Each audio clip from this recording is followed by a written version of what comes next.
Welcome to our day 19. Day 19 here in 30 Days of Dating Mastery.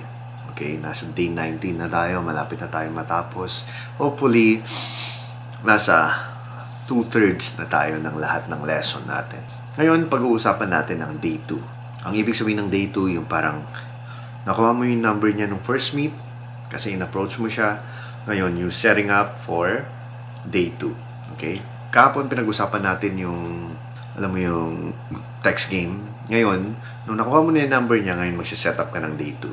Ano yung gagawin mo pag makipag-date ka? Okay? So, pag-uusapan natin ngayon is where to go.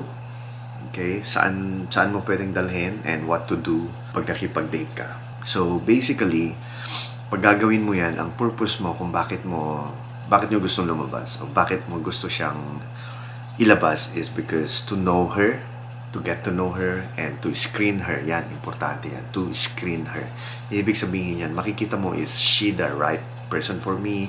Or she perfect for my value? Or baka mamaya makipag-date ka lang kasi you just want to have sex. Diba? So, dun pa lang, mababa yung standard mo ganun. Kailangan mamili ka ng set na sa sobrang high value. So, again, ang mga pwede mong gawin sa day 2, number 1 is you have to know you only have 4 to 7 hours. So, meron kang 5 to 7 location. Sa unang meet up nyo, that's different day. Ngayong pangalawang meet up, ito yung day 2 natin. Meron kang 5 to 7 location. So, explain ko kung ano yung mga first location hanggang 5 location. The reason why my 5 location is, let's say, hindi naman siya hook. Or, hindi siya ganun, hindi mo siya na buying temperature, hindi masyadong tumaas. So, the best way is, alam mo yung roll off ka na lang.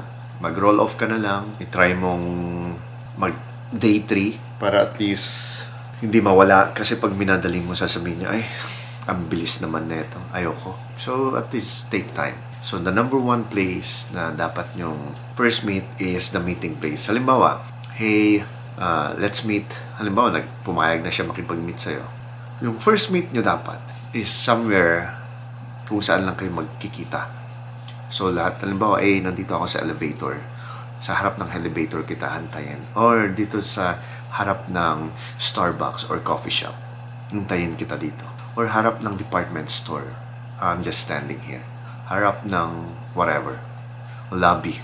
Ganyan. Okay? Yan ang number 1 ang meet-up. The reason why is para at least yung first meet-up nyo, meron kayong pupuntahan next. Hindi yung hinihintay mo siya, pagkaupo niya, kwentuhan ka agad. No. Maganda pag naglalakad kayo habang nagkikwentuhan. Again, mas magandang 7 different places sa isang oras rather than 1 places in 7 hours. Gets mo?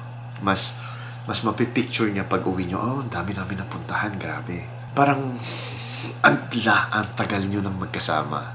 Nagki-create siya ng fake or nagki-create siya ng trick. It's a trick thing na parang matagal naman siya nakasama pero hindi naman pala. Marami kayo napuntahan pero saglit lang pala. Okay? The second meet-up is to get something. Alam mo yung first meet-up nyo, nagkita kayo sa harap ng Starbucks. Sabihin mo, hey, okay lang ba bili lang ako saglit ng underwear ng lola ko, ng underwear ng sister ko.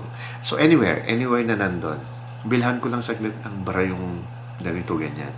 The reason why bra or underwear is become sexual. Pwede mo siyang i-joke, kasya ba to sa'yo? Parang maliit naman yung boobs mo, eto.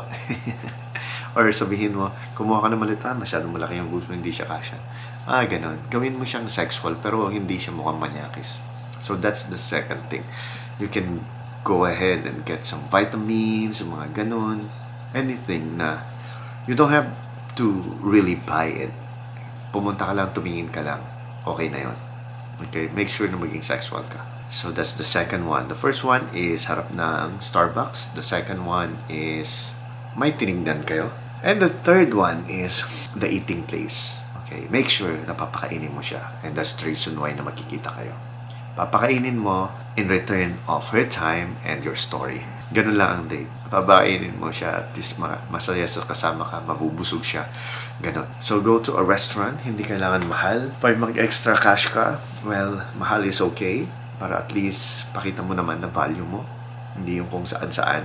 So, go to any good restaurant sa mall. Yung mga gusto, kung maganda nga yung parang meron akong napuntahan, yung parang sa shrimp lahat. I don't eat shrimp, I don't eat it. Parang nandun lahat yung food. So, all I eat there is freaking potato. So, ayun, dalawa kayo kakain. Actually, napakain ako ng shrimp nun eh. Maganda siya, ayos lang yan. So, where the eating place, siguro mga 30 to 1 hour kayo doon. So, magbaon ka ng mga maraming kwento. Tandaan mo, pag nawawala ka na sasabihin, i-open mo lang yung smooth seduction, maraming topic to. That's the third place. The fourth place is the dessert. Huwag kayong magdi-dessert sa third place. You have to like, after paying, go to different place. Could be a coffee shop, could be a dessert, cake. Doon kayo magkwentuhan. Eating sweet is really good. It's really, really good while on date. Tapos, eto na. Dito mo makikita if you go for the 7th place o hindi. Sa 5th nyo, habang kumakain kayo ng dessert, it's either may gagawin pa kayo. Let's say, kakain pa ba kayo? Or maglalaro ba kayo ng games? Or dyan ka magde-decide kung you can invite her like, hey, you wanna chill at my place? Or mahilig ka ba sa sa video games or manood ng movie, ganun. You can invite her sa place but make sure na hindi siya naman rapist. You can ask her. It's okay. Mamili ka. Hey, mamili ka. You wanna get Netflix or you want me to get merienda sa place ko? Win or win ka dapat nun. Kahit saan. Okay? So again, the 5th place is your checking off. Okay, ibig sabihin nun, pag nag-go siya, then go for the 7th place. Pero pag hindi, then pwede na kayong mag-exit. Pwede na kayong hiatid. Kaysa alam mo yung nag-uusap lang kayo na walang mapupuntahan. Baka magsawa lang siya doon. So after the 5th place is go to a place near your place. So let's say 7-Eleven or anything. So let's go to 7-Eleven. May bibilhin lang ako. Probably you buy something. Chocolate, mga ganon. Or drinks. Yeah, drinks is good. And then invite her. Invite mo siya sa bahay mo. Invite mo siya sa bahay mo or sa room, sa condo, etc. So here's the thing. Most of the time, pag wala kang condo, wala kang room, I guarantee you it's gonna be It's gonna be so hard for you to bring her on a motel or something. Maliban na lang pag kailangan mo lang talaga kapalan yung mukha. So let's say you invited her sa 7-Eleven near your place, tapos maglalakad na lang kayo papunta sa condo mo or sa place mo, etc. Make sure na malinis yung bahay mo, lalo na yung banyo. Kasi if you don't do that, it's not good. So kailangan maging malinis yung room, mabango, lagi mong tatandaan. So kung wala ka pang place, I really suggest maghanap ka naman ng sarili mong place. It's very cheap. May 5,000, may 6,000 lang. If you don't have job, I don't know. I don't think makikip mo yun. Pag nakapunta na kayo sa 7-Eleven, you go for the final place. Yun na. Go for the 7th place. Ito na yung napaka-importante yan. Full location. Make sure na papasukin mo muna siya. Buksan mo yung mga pintuan. Okay, kausapin mo lang. Paupuin mo sa upuan. Huwag mo munang didiretso sa kama. It's not good. Kung kama lang yun, maupo ka lang dyan, ganun. Kailangan maayos at least walang mga stain. I-ready mo na para at least maayos-ayos naman. Yan ang mga 7 places. Yan usually yung ginagawa ko.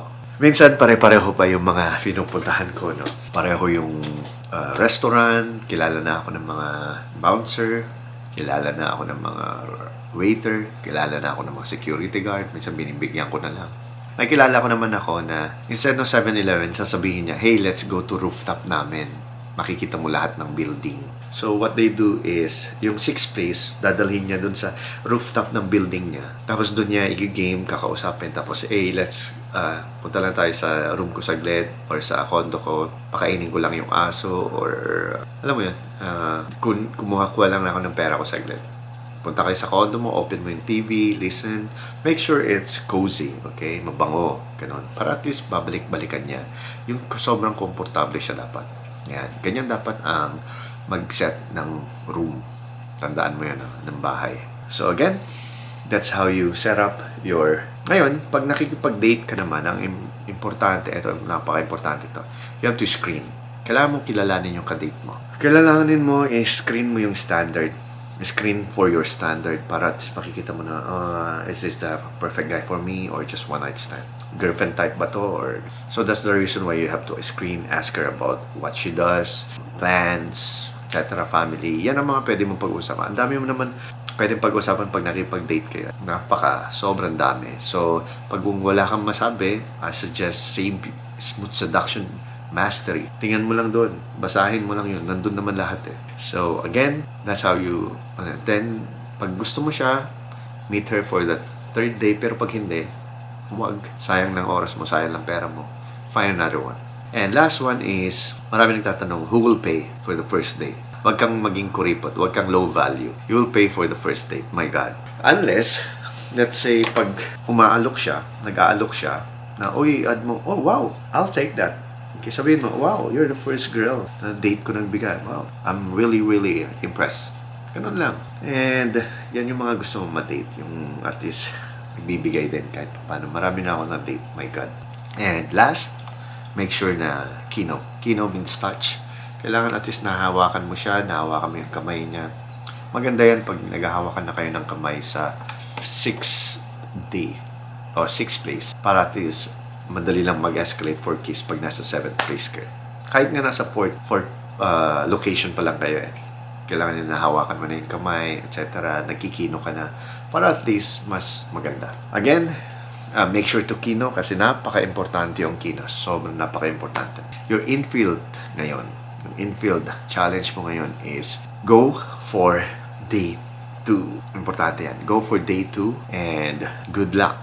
Follow the 7th location and then message me pag okay naman yung date mo. So good luck, respect, and wag mo masyadong mamadalayan kasi pag minamadali mo, hindi siya nag-work. Hindi siya maganda.